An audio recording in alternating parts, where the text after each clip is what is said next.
JuJu Watkins and USC had a big showdown with Maryland. Cheyenne Sellers of the Terps. That's my school. I went to Maryland. Maryland kind of let that one get away, but a good response from USC and the Trojans in a game where they didn't particularly play great. At least, their stars didn't particularly play great. JuJu Watkins fouled out at the very end of that game. She wasn't at her most efficient, 7 of 19 from the floor, did score 21 points, did grab 9 boards. You see the way she moves out on the floor. She's got really good instincts on the floor, moves at a different level, defensive instincts too.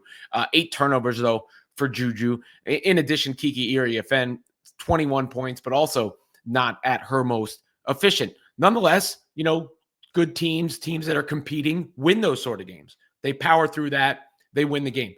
But there were some comments from JuJu after the game that were kind of interesting because she had previously talked about the WNBA Draft's eligibility rules. I think it was on Sarah Spain's podcast, and said essentially, that she believes players should have the option, which is probably why she was asked again about it in the post-game press conference after USC's win over Maryland. And here is what JuJu had to say. You could tell they didn't love being asked about this in the moment, especially sitting next to their college coach, Lindsey Gottlieb. But this was Iriafen, Gottlieb, and JuJu after the game and the question. Jared from the Stop and Pop. This is for the players. With the rise of women's basketball, do you think the WNBA should get rid of the 4-year rule eventually? We've been through it before. It's not awkward. It's not awkward because she said we've had the conversation. So you go, Kiki. I don't really want to comment. I just thought I'd keep it for 1 year at least. Yeah, I don't know. I think eventually that would be nice to have the option. But I think the league's not necessarily where it needs to be. There needs to be more roster spots, more teams. So it's definitely developing and it's continuing to grow. So I'm having fun in college and I can't wait to get to the pros. So in terms of that, for me personally, I don't see the benefit, but definitely down the line. So that was JuJu's comments on that. And look, I'm a little torn. I'm a little torn because I agree with the principle of it, right? The principle of it, when you want to seek employment or go pro, there's no reason you should be stopped if you're good enough to do that and you're ready to do it. So in that aspect, I agree with the overall sentiment. The other part of it, she was talking about the WNBA not necessarily being ready. That's interesting. I hadn't heard that brought up before, where they're the roster spots and the number of teams and therefore, is the talent pool, should it be expanded or can you keep it restricted for the time being because of those reasons? Hadn't heard that articulated before. But from a fan standpoint, this is why I like that it's not that way yet, because I think the change in the NBA has been negative for the NBA. Again, how could I possibly tell somebody to not go make millions of dollars? I'm not a jerk. I'm not going to tell you to not go make millions of dollars when you're 19 years old. But because the NBA changed the rules the way it is, you used to have a period of time where players were going straight from high school to the league. And you can't really condemn it because so many of the best success stories were that with Kobe Bryant and LeBron James and Kevin Garnett. Some of the greatest players of all time went straight from high school to the league.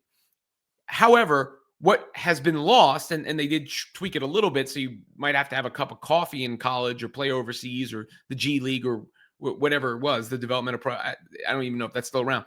But you know what I mean. There's a slight delay from high school to the pros. But nonetheless, what that didn't restore was the feeling of attachment people got to college basketball and the players in college basketball, because the men's college basketball star is essentially extinct. The last men's college basketball star I can remember is Zion, and he was only there for a year. There's been some talk about Cooper Flagg this year. He's at Duke. But we've gotten to the point where in men's college basketball, there are almost no recognizable faces. Hurley, the coach at UConn, even the legacy coaches are gone for the most part. I mean, Pitino's at St. John's. And that, has hurt men's college basketball. It's also hurt the NBA draft, where you don't know the people who are going into the NBA draft.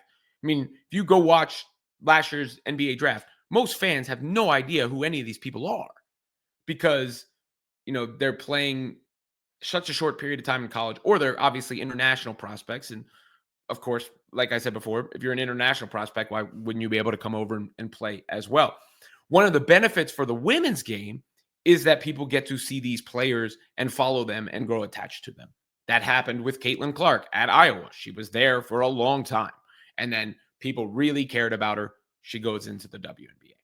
We're seeing that happen now. I mean, Paige Beckers has been at UConn for a long time. People care about her in large part because of that. JuJu Watkins is going to be at USC for a long time. And people are going to care about her collegiate career and care more about her going into the WNBA because of that. Hannah Hidalgo at Notre Dame, same thing. I mean, I could keep listing players, but you get the point that the fact they are in college for as long as they are, develop there, grow a following there, and are known and cared about before they go to the WNBA is significant. It's significant. And I think it helps both women's college basketball, which has bigger stars than men's college basketball right now, and the WNBA, because when they get drafted, they are bigger stars. Paige Beckers, I think the more known name than anybody in the last NBA draft, other than perhaps Bronny James, and we know why he was a known name. So again, I can't reject the notion of it, but I like the way it is, if that makes sense. And I know people say the NIL deals and whatnot, which does allow them to get some money while they're in college, but it's not the same as when you're pro and you can sign any deal you want anywhere, right? Like, but the other thing right now, until that new CBA and all that stuff is signed, one thing that will keep it from being fast tracked the same way is the monetary compensation is not as great in the WNBA as it is in the NBA. So there's less of a rush and there's more of a, chance to emphasize playing in college and having a good time and all that.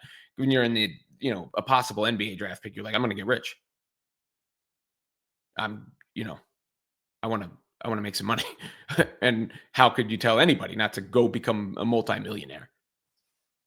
So I thought it was just an interesting perspective from JuJu and a chance to make that broad overall point, which I've probably made before, but I think really, aligns with this. And it is one of the reasons that women's basketball will continue to grow, at least in the short term, before it grows enough where you can't really argue against this anymore.